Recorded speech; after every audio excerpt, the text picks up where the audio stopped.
Had you been thinking about AltaDena? Yeah. Normally I don't do topical or current work, but I've been in Los Angeles more than any place in my life. This is my community. And I grew up around hurricanes. I was part of the Katrina cleanup in the South, where there's tornadoes and hurricanes. There's a thing that happens. What happened here just completely caught them off guard. My fellow Los Angelinos weren't prepared for what that is. Yeah. I was also thinking about home ownership. Her best dress, his best smile, he had the keys. They had a home. He enlisted the next day, 1972. What was crazy is 1972, that's Vietnam. Nobody enlisted in Vietnam. But now this is a young husband that needs some money, which is really weird. You got a red line, and then the next year, it flips, and I struggle with this piece with the color gray. I struggle with that. Because I knew, they found this bronze star in ashes. Until I did research, and the research, like when they first started selling that area, they said that if you would go 2 feet under a lot of the dirt, you would find coal and charcoal. That made me feel better about doing the swath. This thing is vibrant, a sense of hope, and then you find it being literal but not literal. Let's talk a little bit about the history of AltaDena. John Brown's mountain. His 2 sons who were with him at Harper's Ferry came to those mountains. Let's talk about George Jackson and his brother Jonathan. He was Let's talk about Octavia Butler.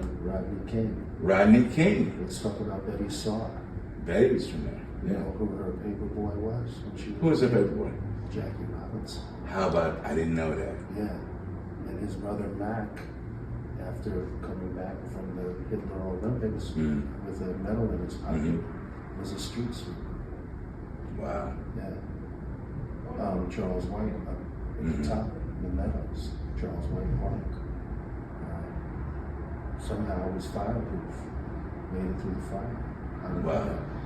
I think it was because of David Hammond's red, black, and green flag waving in full mast. Gave him the protection cloak. That was his student, So.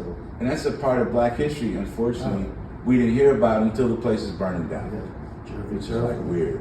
Great writer, filming too. A lot of folks. Hell of a history, Sidney Poitier, Dixon lived there. Betty Saar, first house was burned down in a previous fire. Yeah. In AltaDena. That's crazy. Then she went to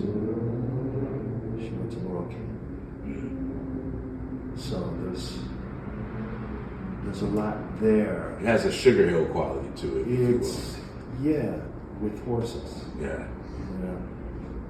Because there was a trip about AltaDena. You go, okay, wow, this is a kind of a black suburban, or what you call it, rural community, and there's folks rolling around on horses, right?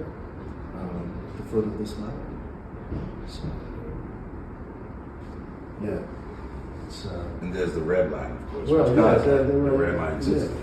The red line. They couldn't get Pasadena. Redlining, or you could look at it as the train that used to run all the way through Southern California. And if you're black, you're on the Argonaut. Yeah. Absolutely. Get up My dad was on the Argonaut. To Pasadena, to AltaDena on the train.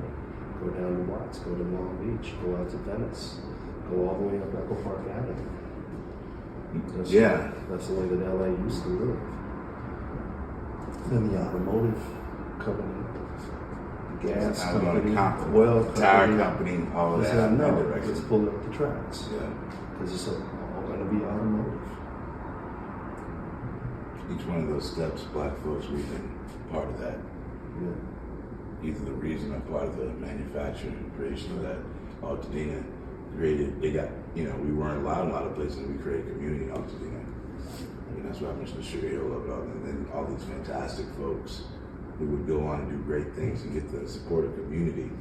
When you're the first black this, first black that, and you're across the street's another first black something, say, hey, who's cooking? Let's make sure we don't get lynched or picked up the next day. That was difficult to do that. It's like,